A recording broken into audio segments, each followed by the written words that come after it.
In the year 636, a major conflict would unravel that would be known as the Battle of Yarmouk. The Battle of Yarmouk was a significant military engagement that took place in 636 AD between the Byzantine Empire and the Arab forces of the Rashidun Caliphate. It was a major confrontation during the early Arab-Muslim expansion and played a crucial role in shaping the history of the region. The battle occurred during the early years of the Islamic Caliphate, following the death of the Prophet Muhammad in 632 AD. The Muslim forces, under the leadership of Caliph Umar ibn al-Khattab, sought to expand their territory beyond the Arabian Peninsula. The Muslims had initially invaded Syria in what was a series of carefully planned and well-coordinated military operations, which employed strategy instead of pure strength to deal with the Byzantine defensive measures. The Muslim armies, however, soon proved to be too small to handle the Byzantine response in the region, and their commanders called for reinforcements. The great Muslim general Khalid Ibn Al Walid was sent by the Caliph Abu Bakr from Iraq to Syria with reinforcements and to lead the invasion. In July, the Byzantines were decisively defeated at Ajnadain. Damascus fell in September, followed by the Battle of Fal, in which the last significant garrison of Palestine was defeated and routed, giving the Muslim forces a major foothold in the Syrian region. After Abu Bakr died in 634, his successor, Umar, was determined to continue the Caliphate's expansion deeper into Syria. Though previous campaigns led by General Khalid had been successful, he was replaced by Abu Ubaidah. Having secured southern Palestine, Muslim forces now advanced up the trade route, and Tiberias and Baalbek fell without much struggle and conquered Emesa early in 636. The Muslims then continued their conquest across the Levant. To check the Arab advance and to recover lost territory, Byzantine Emperor Heraclius had sent a massive expedition to the Syrian region in May 636, commanded by the Armenian general Vahan.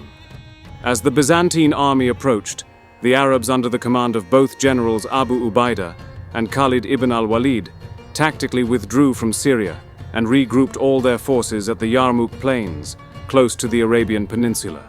The Byzantium forces led by General Vahan pursued them onto the plains of Yarmouk.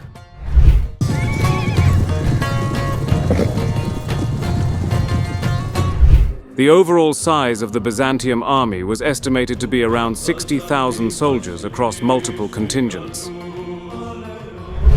On the Byzantine right flank was the Greek forces commanded by the general Gregory, with cavalry supporting from the rear.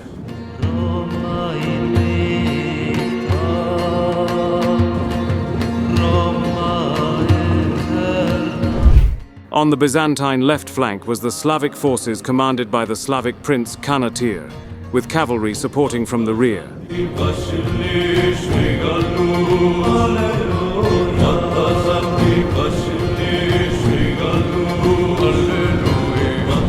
The Byzantine center consisted of the Armenian and Ghassanid forces commanded by the generals Jabalah and Dairjan, with cavalry supporting from the rear.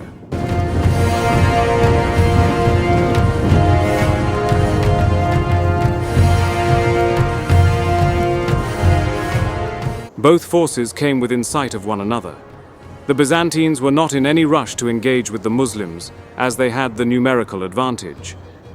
Byzantine General Vahan was instructed by Emperor Heraclius to try and bribe the Muslim forces to return back to Arabia, or at the very least stall in the negotiations until the Sasanian reinforcements could arrive. Before the conflict arose, the Sasanians had made a pact with the Byzantines to ally against the invading Muslim forces. The Muslim forces too were stalling, as more reinforcements were arriving sent by Caliph Umar. Negotiations continued on for 3 months. Vahan was concerned that he might lose the numerical advantage, so he took matters into his own hands and asked to negotiate with General Khalid in person. Whilst Khalid and Vahan were negotiating, the Armenian general insulted the Khalid by regarding that the Arabs were nothing more than impoverished, hungry, wretched Bedouins. He then offered Khalid food and gold to leave Byzantine lands. Khalid was unimpressed by Vahan's condescendence calling on the Christian general to embrace Islam in exchange for peace, adding, "If you refuse, there can only be war between us, and you will face men who love death as you love life." Vahan was neither impressed by Khalid's words. Vahan stated to the Muslim commander, "Better men tried to take our lands but were all defeated." The negotiations, which had dragged on for many months, finally came to a close. Vahan positioned the main Byzantine camp near Al-Yaqusa, from where one of the main Roman roads connecting Egypt and Syria could be defended. He positioned his main force to the gorge in the south and arrayed his troops along the Allan River. Vahan ordered his forces into battle formation.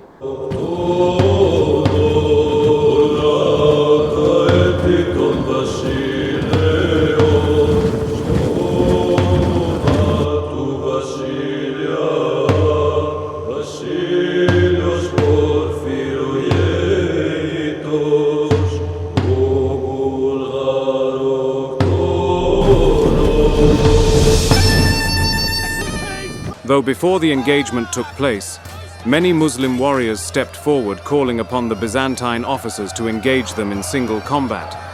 Their challenge was answered. The Muslim warriors cut down the Byzantine officers, thus inciting Vahan to order forth his numerically superior force to charge at the enemy lines and test the resolve and strength of the Muslim soldiers.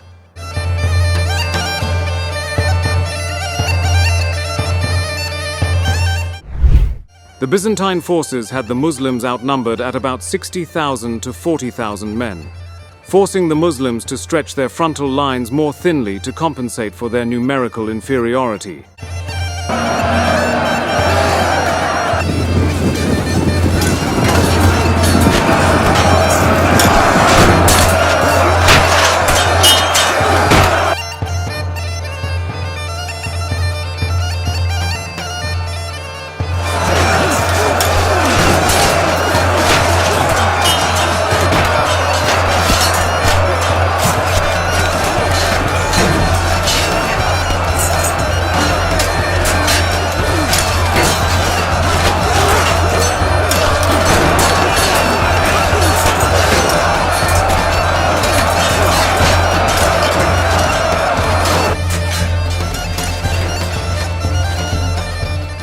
As the day came to a close, Vahan ordered his force to break off the attack and return back to the Byzantium position near the Allan River.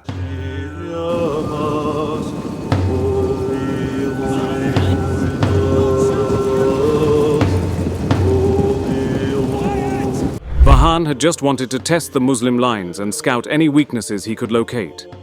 The first day of fighting had come to a close, with minimal casualties sustained by both armies. The next morning, the Byzantium commander Vahan ordered forth all of his soldiers. His intent was to catch the Muslims off guard whilst they were giving morning prayers. The Muslims, particularly General Khalid, anticipated that Vahan would deploy such tactics.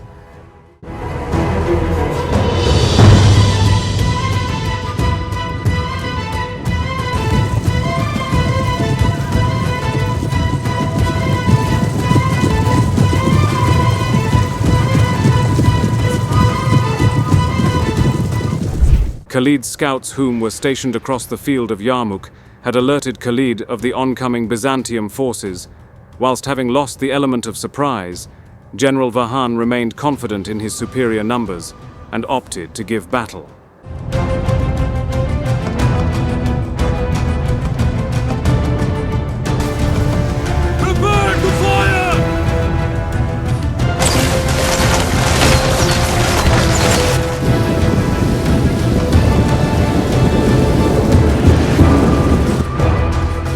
General Vahan's plan was to attack the Muslim center in order to tie down the bulk of Khalid's men, while focusing the main assault on the Muslim flanks, where Vahan expected to quickly overwhelm and drive the Muslims from the battlefield with his superior numbers.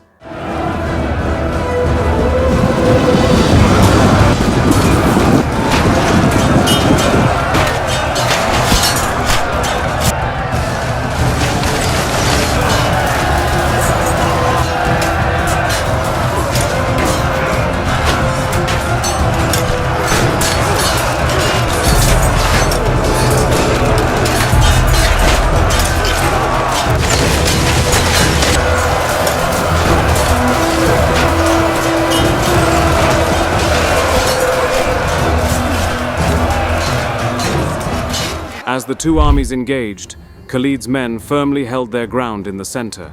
As for Khalid's troops on the flanks, the situation was not looking good. The Byzantium general Kanatir, along with his Slavic forces, attacked Khalid's right flank in full force. The Muslim infantry on the right flank were vastly outnumbered and were slowly pushed back.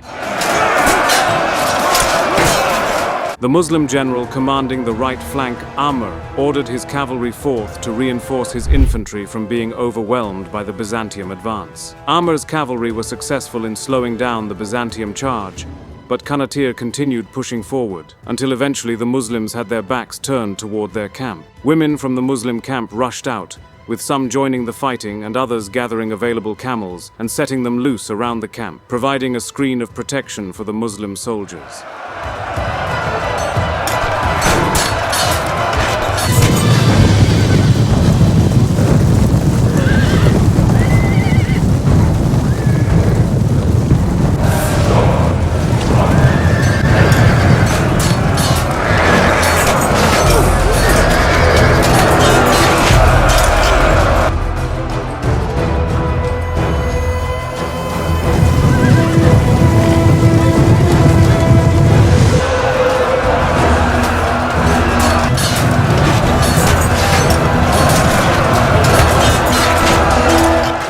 A desperate fight ensued. The Byzantine soldiers were unable to break the ever-determined Muslim soldiers. Kanatir's heavy cavalry were tied down. Their horses would not advance forward as the aggressive roaming camels struck fear within the horses, making them uneasy and unable to be controlled. Whilst engaged in close quarters, the heavily armored Byzantium riders were pulled down from their saddles by Muslim soldiers.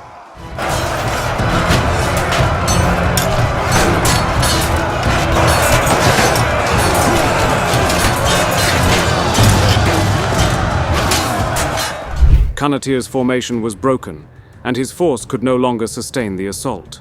With Vahan's full-on assault against the Muslim right flank broken, Muslim commander Khalid Ibn Al Walid seized this opportunity to try and exploit the spaces that had opened up between Kanatir and the rest of the Byzantium center.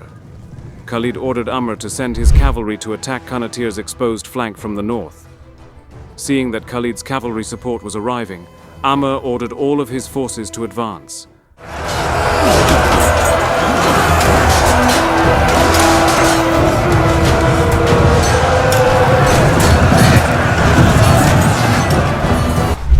The Muslim attack struck from all flanks, which forced Kanatir to give up ground and slowly retreat towards the safety of the main Byzantium line.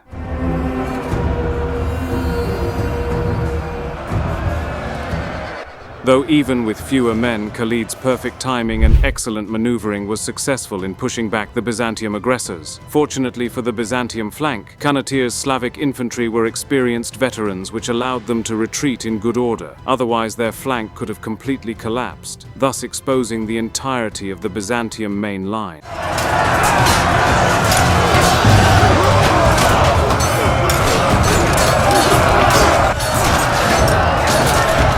On the opposite side of the battlefield, the Muslim left flank found itself in considerably more trouble. With the bulk of the Muslim cavalry currently reinforcing on the right flank, the Muslim general commanding the left flank, Yazid, was losing ground to the Greek Byzantines advancing forward.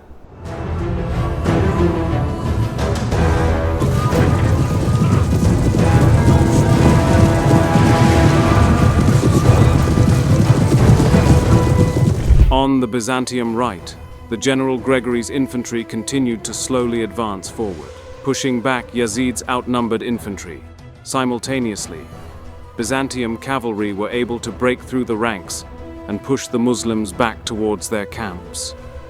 As they fell back to the camp, Yazid's soldiers had insults and rocks thrown at them by the enraged Arab women, who urged their men to not let the enemy defeat them.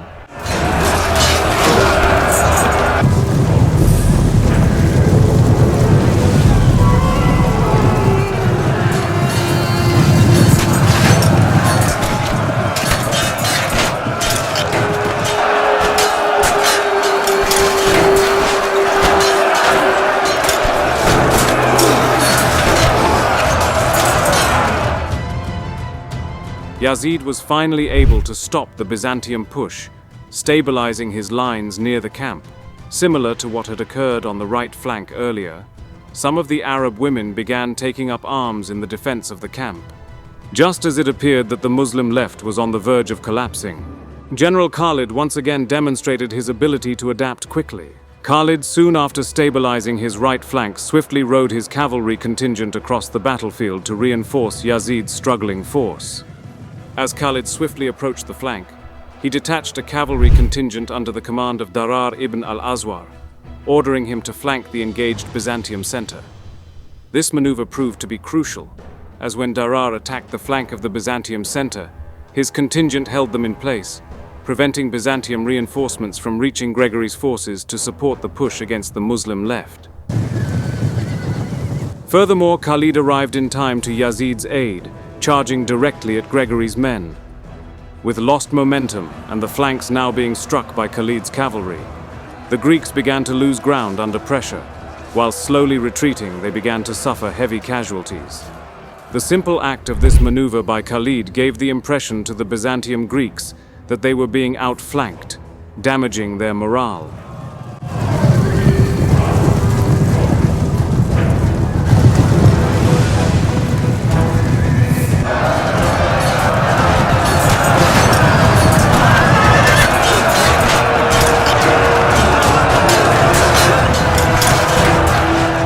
Simultaneously, the fighting at the center persisted. Muslim commander Darar's troops were able to kill the Armenian Byzantine commander Dairjan, whom fought alongside his soldiers on the front lines. As the sun began to dwindle and the day came to a close, both forces stopped fighting for the day. For Byzantium, General Vahan, losing Dairjan, one of his key lieutenants, was a massive blow to his army. Khalid's maneuverability and ability to effectively counter Vahan's advances forced the Byzantium commander to re-strategize his tactics.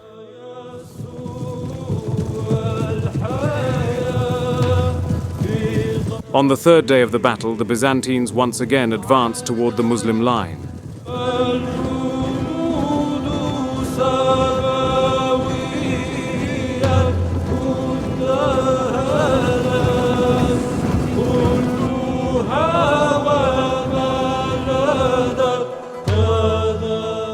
General Vahan's new plan of attack was to focus mainly on attacking the Muslim right flank, as that was where the bulk of the Byzantine heavy cavalry could inflict the most amount of harm and thus open up spaces for exploitation.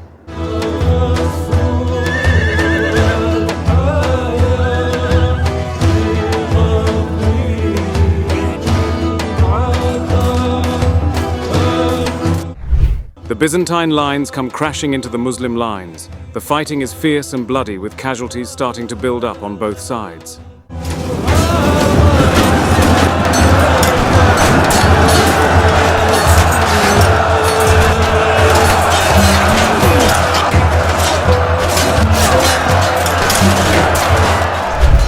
With the lines now fully engaged, Vahan's plan begins to unfold.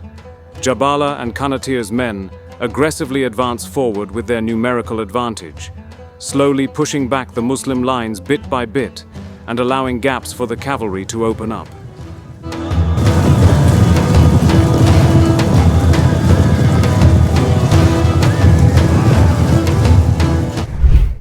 With gaps starting to open up in the formation, Jabala and Kanatir's heavy cavalry swiftly spring into action, looking to quickly exploit the openings and surround the Muslim right flank.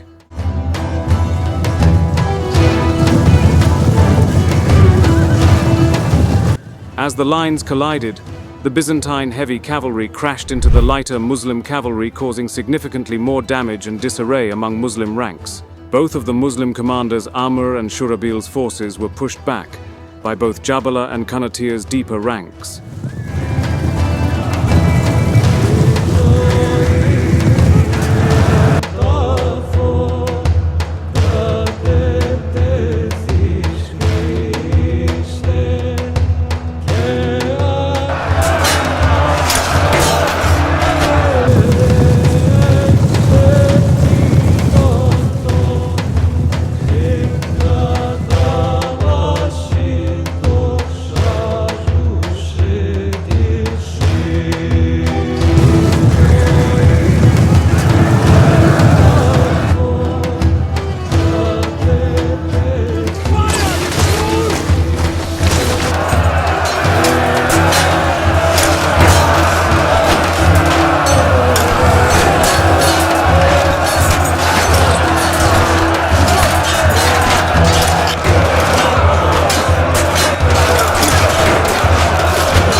As Jabalah's flank slowly opened up and became exposed, Khalid swiftly rode his cavalry into action at this precise moment, charging his men into the gap towards the outstretched Ghassanid flanks. With Khalid's crucial assistance, Amr manages to rally his men and re-engage the enemy. With the sight of Khalid on the battlefield, morale is boosted among the Muslims. Shortly too, Shurahbil is able to reorganize his men after suffering losses and begin pushing back the Byzantine forces.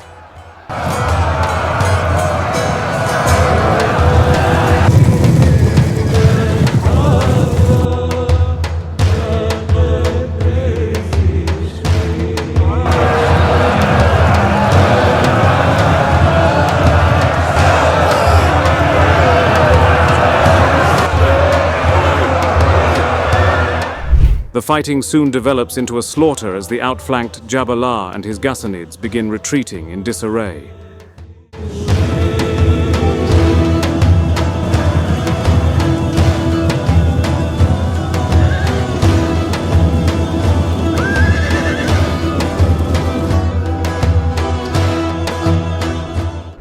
Seeing Jabalah disengage from the fight, Kanatir and his men follow soon after. Yet again, Khalid's well-executed flanking attack stopped the Byzantine advance.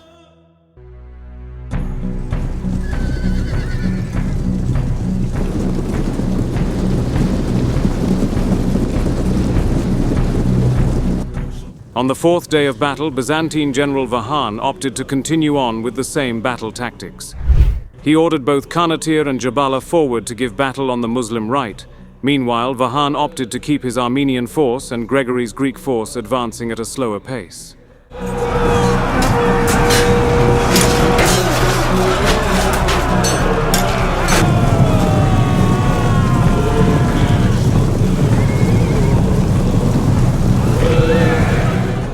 As Kanatir's Slavic division and Jabalah's Ghassanid division met the Muslim lines, they had them hard-pressed and on the defensive.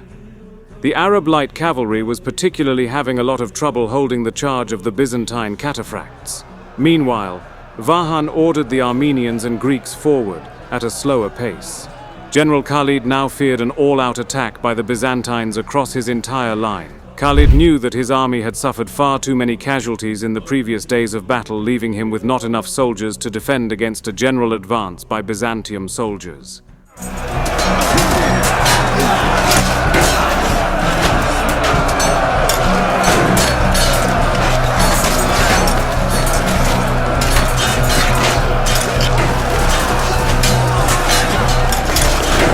Khalid also knew that his cavalry reserves at the rear of the army would not be sufficient enough to reinforce both flanks simultaneously. Khalid had to act swiftly. To avoid his army crumbling, Khalid sent his left flank of Abu Ubaidah and Yazid forward towards both Vahan and Gregory's divisions, aiming to slow their advance and buy precious time for his men on the right flank.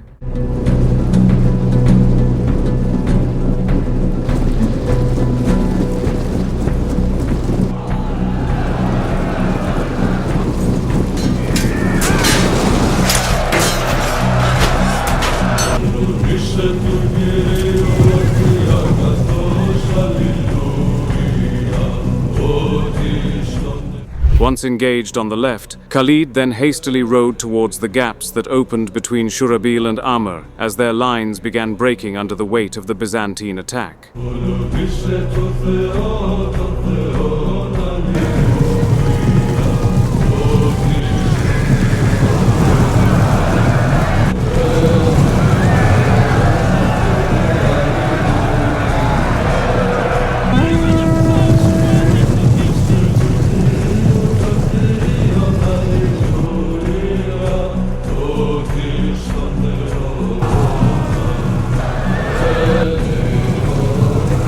Meanwhile, on the Muslim left, they were able to hold the initial Byzantine charge. But Vahan reinforced the attack with Byzantium archers, raining arrows overhead and decimating the Muslim lines. Ready to fire!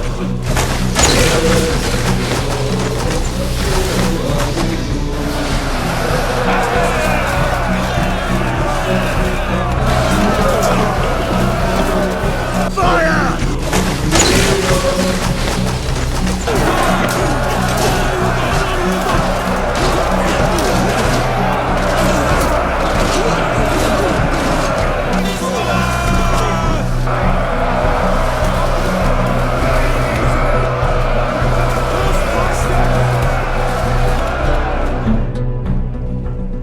The arrow volleys caused heavy losses to Abu Ubaida's and Yazid's divisions.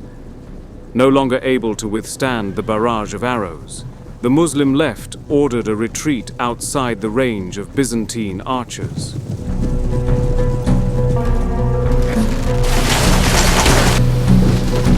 I've seen the graveyard home with more about them than you.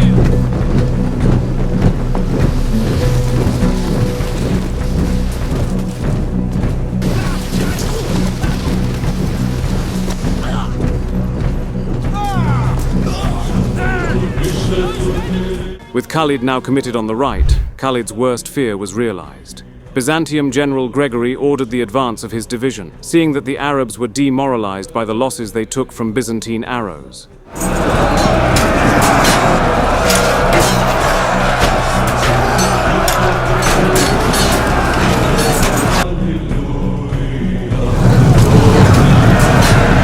Soon after, Yazid's weakened division broke and gave way, leaving Abu Ubaida's force barely holding Vahan's Armenians. With the Muslim left quickly deteriorating, Arab women from their nearby camps picked up weapons and joined the fighting. The desperate fighting of the Arab women inspired the Muslim men to hold their ground even against the odds. On the opposite flank of the battlefield, Amr rallied his soldiers and halted Kanatir's advance. Khalid's cavalry reinforced Shurabil's ranks, and together they counterattacked and pressed Jabala's division. Meanwhile, on the right, the Byzantines finally retreated after many hours of fighting, and the rest of Vahan's line soon followed. The fourth day of the battle was devastating for both sides, with many casualties having been sustained, particularly for the Muslims. The next morning, Vahan sent an emissary, offering a truce to the Muslims. Arab commanders gathered for a war council. Khalid listened to his fellow generals, then stood up saying, "The past 4 days tested our resolve. Now is not the time to concede. Now is the time to be decisive." In this moment, Khalid saw opportunity. He was determined to go on the offensive. He sent his commander, Darar, with 500 cavalry on a flanking maneuver to blockade a key bridge across the Rakad Gorge that served as the main line of communication and was the key supply line between the Byzantine army and their camp. On the 6th day of battle, the commander of the Byzantine Greek right flank, Gregory, rode out into the middle of the battlefield. Gregory was reputed to be a formidable warrior. Muslim commander Abu Ubaida responded to Gregory's challenge. Abu Ubaida was the strategic commander of all Arab forces in Syria. Before leaving, he told General Khalid, "If I don't return, you shall resume command of the army after the battle, until the Caliph decides otherwise." And so Abu Ubaida, a man reported to be in his 50s, rode out to meet Gregory in battle. Both fighters met in the middle of the battlefield. Both reported to be formidable warriors in single combat. Upon engaging each other, they dueled fiercely for several minutes, as both armies watched on. Upon dueling, Gregory retreated back towards his line, a trick to try and fool Abu Ubaida into lowering his guard. As Abu Ubaida caught up with him, in a split second, Gregory turned to strike. Abu Ubaida ducked to evade the blow, striking the Greek general across the neck with his sword, killing him. Seeing this, Khalid knew now was the moment to strike. He ordered the Muslim line forward.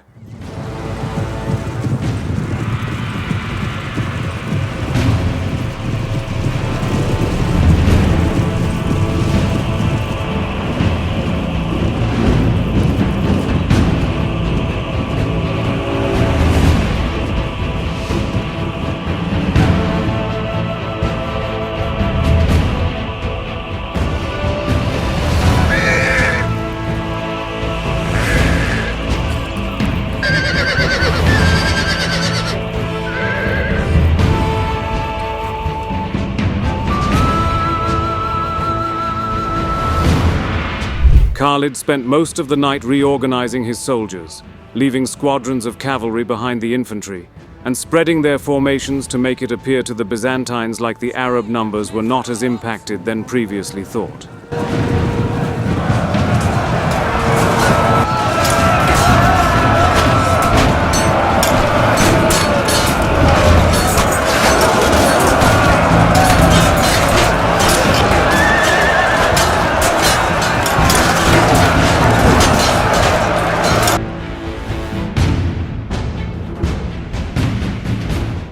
Khalid then took all of the remaining Arab cavalry and concealed them in the shallow dips of the battlefield plateau. Men in the Byzantine ranks could not believe that the Muslim army went on the offensive after suffering such heavy losses throughout previous days of fighting. As they clashed in the center, the Arabs pressed intensively. They were determined to drive the enemy back, but their numerical disadvantage meant that the Muslims could not sustain this offensive push for long. Just as Byzantine soldiers managed to slow the momentum of the Muslim advance, Khalid sprung his trap. Khalid, at the head of 8,000 Muslim riders, galloped forward, planning to surround the Byzantine left flank. Knowing that timing was of the essence, Khalid urged his men to ride swiftly and without hesitation. Speed would decide the outcome of this battle. General Vahan was busy commanding his soldiers in the center. He glanced to the left and saw the massive cloud of dust. Realizing that the Muslim commander had outwitted him, Vahan scrambled to send any available cavalry to reinforce the Byzantine left flank.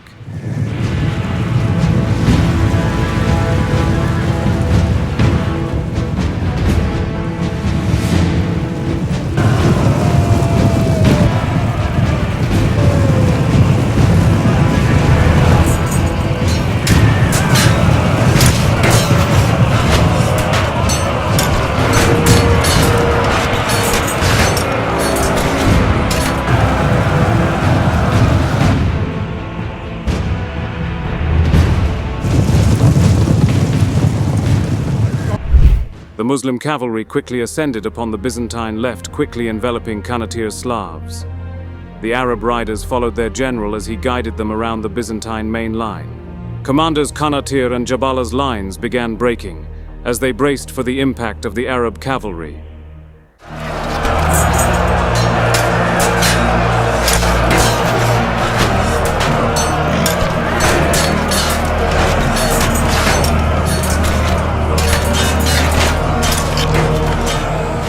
It was reported that as the Muslim cavalry smashed into Vahan's left, Khalid pierced an enemy soldier, breaking his lance in two. Khalid Ibn Al Walid then drew his sword, striking any and all Byzantine soldiers.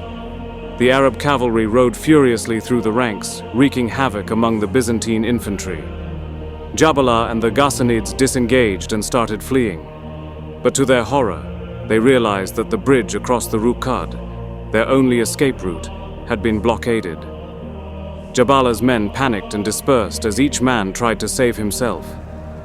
The Slavic prince Kanatir fought on bravely, but his Slavic soldiers were surrounded and stood no chance.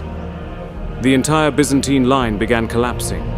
Vahan's army was being surrounded, with any stragglers being pushed back towards the cliffs. The Armenian general screamed orders, and while some Byzantine units kept their cohesion, others were in total disarray. Unable to cope with the rapid movement of the Arab light cavalry, Byzantine cataphracts were attacked on all sides. Seeing that the situation was hopeless, they fled, abandoning the infantry to their fate. Khalid steadied his steed, closed his eyes and whispered a prayer of gratitude. Though it was not immediately apparent, he knew that the battle was won.